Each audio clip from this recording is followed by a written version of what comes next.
In this video, we'll be taking a look at why this chart and this level are the most important for you to be looking at in the markets right now. We'll also be taking a look at our technical analysis levels for the Nasdaq, SP500, gold, Tesla, Bitcoin, and more. Yesterday was an up and down day in the markets, and we'll explain what that means in just a few moments. Stay tuned.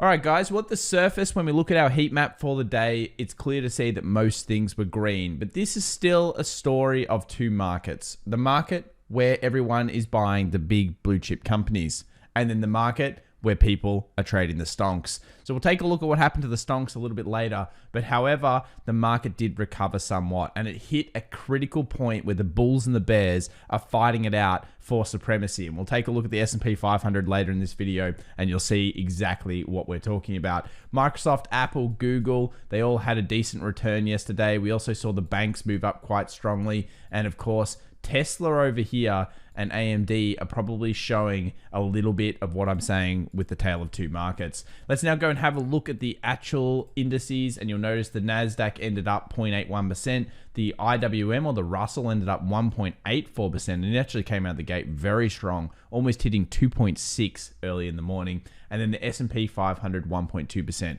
Now, when we were doing our live stream last night, it became pretty clear that this was probably going to happen. And it was very, very clear that we were seeing support hit by all the big blue chip tech stocks, and that a lot of large companies were actually sitting right on SUPs yesterday. So it made sense it was going to bounce.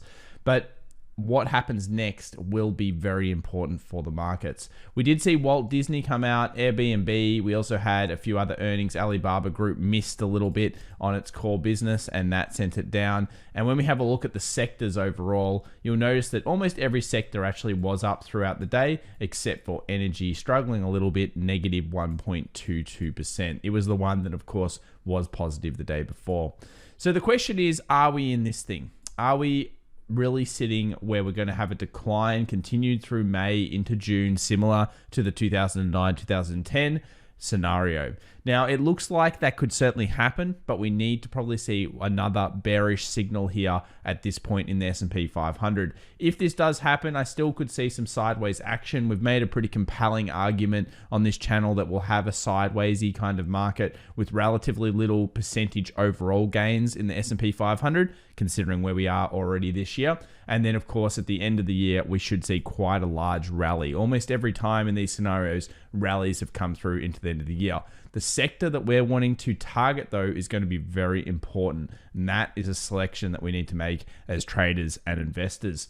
When we take a look here at the dollar index, you can see that it's kind of hovering just above this what was trend line that it broke through. It's consolidating after the jobs numbers, after, of course, the CPI number that came out early. We did have that really nice little market structure down here that led to this increase. And if it breaks through these highs, of course, where does it go? Straight up here into the resistances, 91.40. And that will mean further dollar strength. And at the same time, we're probably going to see weakness in the market. Remember, if you're new to trading or you're new to investing, if the dollar or the US dollar is going up, usually seen as a hedge to the market, then often that means risk off in the actual indices. So S&P 500 often falls at the same time. Let's now take a look at gold. Gold really struggling around here. I'm on the 1 hour chart, just having a look straight at this support. And you can see here that it broke through recently where it made a new trough, and then it came up, tested this resistance, and now it's testing it from the top down. There's two moving averages here on the 1 hour, and there is a chance that it kind of bounces off this zone. A lot of traders, what they'll do is they'll look at a zone like this, they'll look at this resistance, and then if you get a closure above this, they'll take it to the new high. So they'll basically take it back into the 1842. For me, the way I've been looking at this, and I think the way I've been discussing it on the channel, it's all about this 1842 level. And I'm actually waiting for a closure of this on an 8 hour or 4 hour or better.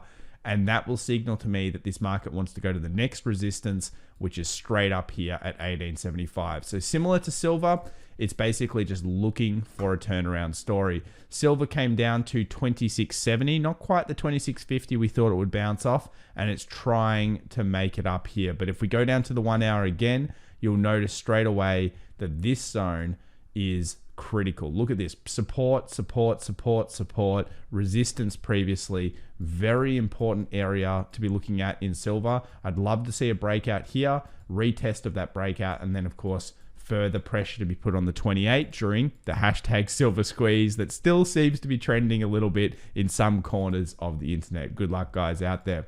Let's move over to BTC because I think Bitcoin has really come under fire since Elon kind of ruined it a few days ago. He really put the pressure on this one. Now, since then, Elon's come out. He's talked about Dogecoin. He said he's in discussions or development about how to improve Dogecoin. That's, of course, sent it up another 8-9 cents or something like that. Very big manipulation going on there. And on top of this, we now have what I would think is going to be a good formation happening on Bitcoin. Basically, we have a resistance, we have 2 levels of support that have come through here, and this 51,000 level that we know, if broken, is going to be very, very strong.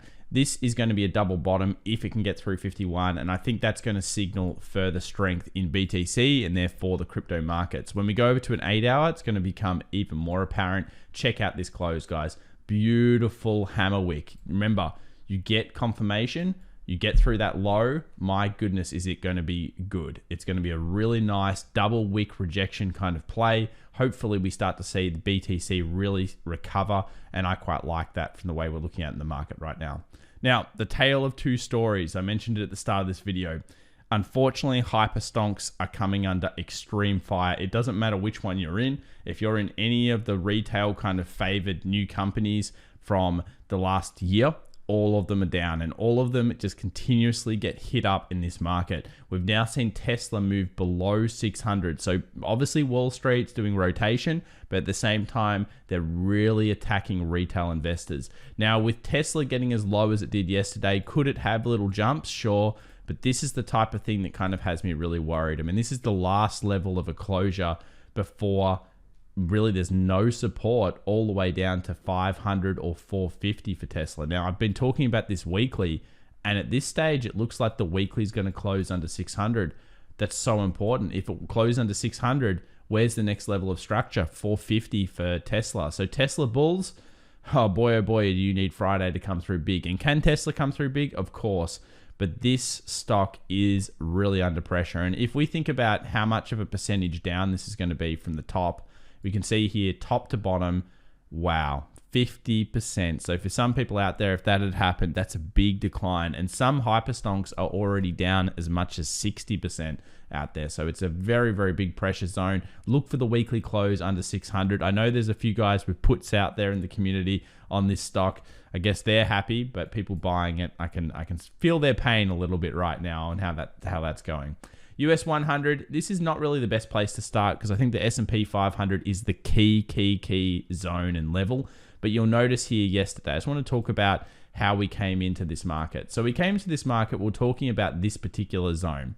And we're specifically talking about this resistance, this support, and the fact that we closed above it in the futures market. So this really led to me thinking there was a bit of a day trade long here. And more importantly, when we look at the S&P 500, there was a great chance we were going to go retest the 4120, which we did. We actually went a little bit over it. We'll check it out soon. So what happens here in the US 100? Is there any TA that we can do that gives us an idea of what's going on? I would say most likely not. It's not a clear zone either way. It's kind of those 2 steps forward, 1 step back. And yesterday we did this analysis where we kind of went, okay, it's gone down that much. Then in the second one, it went down very, very similar. And we did the QQQ. And then, of course, the third leg from a pullback back up here was going to pull back to around 12.7. We'll go over to the QQQ and I'll point it out a little bit more. So let's take this because this is the real market. Remember, during real trade, not futures. There's the second pull. And then if we think about the market coming up here a little bit, where's the third pull back up into? It pulls back up into around this 307 kind of area, and there's further weakness that could certainly be here. But again, the Nasdaq is not giving us a very clear signal. The QQQ, everything like that, it just kind of looks like a long leg doji like here, where there's indecision. But of course, closure up, we're looking bullish. Closure below, we're looking down to this level, possibly even as low as the 301 here on the QQQ. Let's move over to the US 500, as I think this is where things really get interesting. And this is the better trade yesterday. Remember, you've got to pick your battles. And this one was much more likely. We saw that Nasdaq start to break out, but this move here, the impulse move from about 40.80 to 41.20 was very likely to occur. Now, why did it stop at 41.20? Some people will say, well, the reason why we had support,